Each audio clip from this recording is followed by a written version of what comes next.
Hello and welcome to the first session of the CYI Inside Soft Skills series. I'm Angelique Israel, the Youth and Alumni Engagement Program Coordinator at the Coatesville Youth Initiative. Every week throughout the summer, tune in right here for hard and soft life skills training, just as we do for our youth development programs, but in a new format. COVID-19 may have impacted our in-person programming, but we are making sure that you at home will still benefit from the knowledge and expertise that you have come to expect from the Coatesville Youth Initiative. In keeping with that, we're bringing the training to you at home for you to watch and participate from the comfort of your couch or desk. Look out for more programming from CYI by going to our website, coatesvilleyouthinitiative.org. So today, we're going to talk about self-esteem and positivity. Before we get started, I'd like to thank you for choosing to participate in this workshop. And on Wednesday, there will be a live Zoom session on self-esteem to accompany the static video. Please feel free to join. So before we get into the nitty-gritty that is self-esteem and positivity, let's talk a little bit about elephants. You're probably looking at me like, how do elephants compare to human behavior? We can find out. Baby elephants in captivity are trained at a very early age not to roam. One leg of a baby elephant is typically tied to a wooden post that is planted in the ground. The rope confines the baby elephant to an area determined by the length of that rope. Initially, the baby elephant will try to break free from the rope, but the rope is too strong. Then the baby elephant learns that it can't break the rope. When it grows up and is strong, we know it can easily break the rope. But because it learned that it couldn't break the rope when it was young, the adult elephant believes it still can't break the rope, so it doesn't even try. Humans operate in a similar way. We learned something about ourselves at an early age and still believe it as an adult. Even though it may not be true, we operate as if it is. Fortunately, humans are born with the ability to make conscious choices, an important step in changing how you perceive yourself. So, what is self-esteem? Self-esteem has two definitions. One, a confidence and satisfaction in oneself or self-respect. And two, a realistic respect for or favorable impression of oneself. Self-esteem has four components, the first of which is self-image. Self-image is the way a person describes him or herself and the groups to which a person feels she or he belongs. The second one is self-worth. Self-worth is the value a person gives to those characteristics or how a person evaluates their self-image. The third, self-efficacy.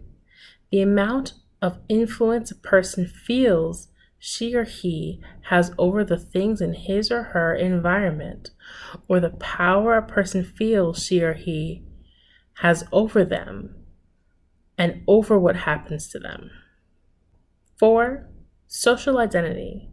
How a person feels society and others around him or her feel about people in which the categories into which that person falls. Self-esteem is one of those things that you may know it when you see it, but in the same accord, you may not know it at all when you see it. So outwardly, someone with healthy self-esteem is more likely to take positive risks, even if they might fail, which is called optimism. And they may be less likely to take negative risks out of respect for themselves in dangerous situations. Someone with healthy self-esteem may be more likely to resist negative peer pressure and less likely to go along with the crowd to fit in. Somebody with healthy self-esteem is resilient and able to cope with the changes and challenges of life. Someone with healthy self-esteem is usually able to set goals and strive to reach them. Somebody with healthy self-esteem usually has a positive attitude toward life. So conversely, unhealthy self-esteem is something that plagues a lot of people. So someone with unhealthy self-esteem is less likely to take positive risks because they fear failure and can be paralyzed with self-doubt and self-distrust. They can be more likely to take negative risks. They may also have a lack of self-respect and may not avoid dangerous situations. Someone with unhealthy self-esteem may be less likely to resist negative peer pressure and likely to go along with the crowd to fit in. Someone with unhealthy self-esteem may not feel strong enough to cope with the changes and challenges of life, and they may be less likely to bounce back when they experience problems. They're also less likely to set goals. Please take a couple minutes to listen to Lizzie Velasquez at her TED Talk in Austin.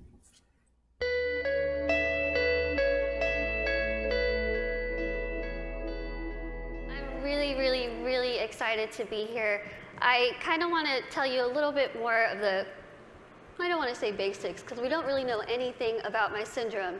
I was born with this very rare syndrome that only 2 other people in the world, including myself, that we know of, have.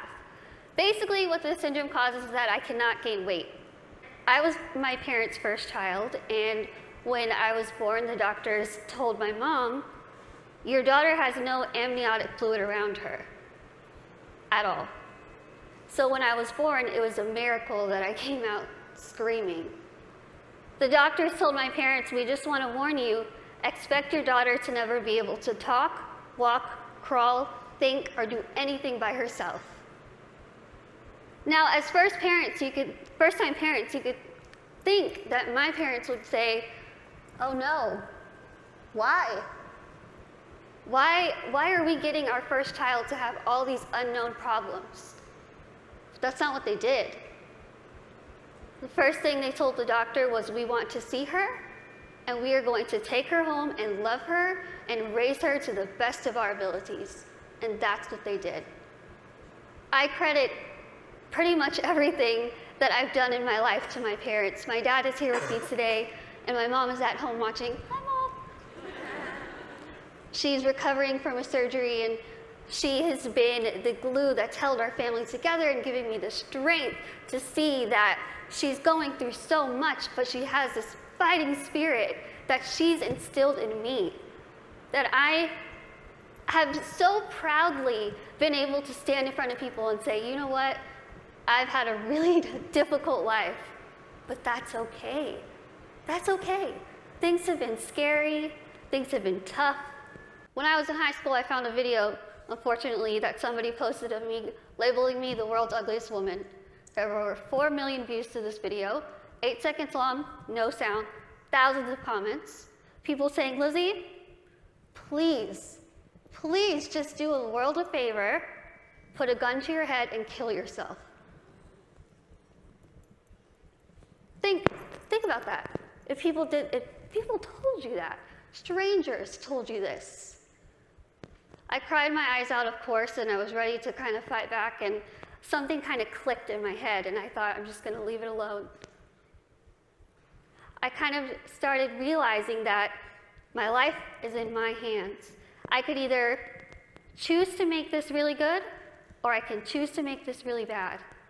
I could either be grateful and open my eyes and realize the things that I do have and make those the things that define me. I can't see out of one eye, but I can see out of the other. I might get sick a lot, but I have really nice hair. Thanks. You guys are like the best little section right here. I lose my train of thought. Okay, where was I?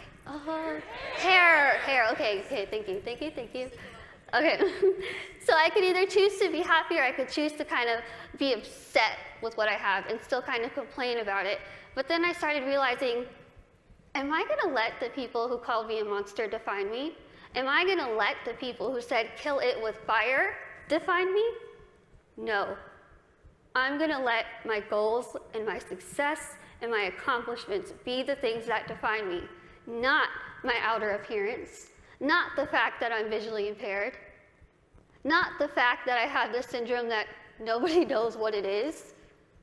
So I told myself I'm going to work my butt off and do whatever I could to make myself better, because in my mind, the best way that I could get back at all those people who made fun of me, who teased me, who called me ugly, who called me a monster, was to make myself better and to show them, you know what? Tell me those negative things, I'm going to turn them around, and I'm going to use them as a ladder to climb up to my goals. I worked my butt off. I used the people who were telling me that I couldn't do this to motivate me. I used their negativity to light my fire to keep going. Use that. Use that. Use that negativity that you have in your life to make yourself better, because I guarantee you, you will win. Now, I want to end with asking you again. I want you to leave here and ask yourself what defines you. But remember, brave starts here. Thank you. After hearing Lizzie's story, we have a couple of takeaways. 1, don't let the words that other people say and what they put on you impact how you feel about yourself. Remember, you define who you are. You defined what your self-esteem is. 2, self-actualization is a real thing. If you speak things into existence and you truly believe that you are a certain way or a certain thing, that will be you, whether it's positive or negative. So make sure that it's positive. And lastly, take control of your own narrative. Surround yourself with people that support you and love you. And that will take you very far. If you think you need more help, please don't hesitate to reach out to those that love you. It could be a parent, a teacher, a friend. There also exists a national hotline that can help as well. SAMHSA's national hotline is 1-800-662-HELP, which are the numbers 4357. It's a confidential, 24-hour-a-day, 365-day-a-year information service for individuals and family members facing mental and/or substance use disorders. Thanks for participating and listening in this week's Soft Skill Static video. We'll see you on Wednesday. Bye.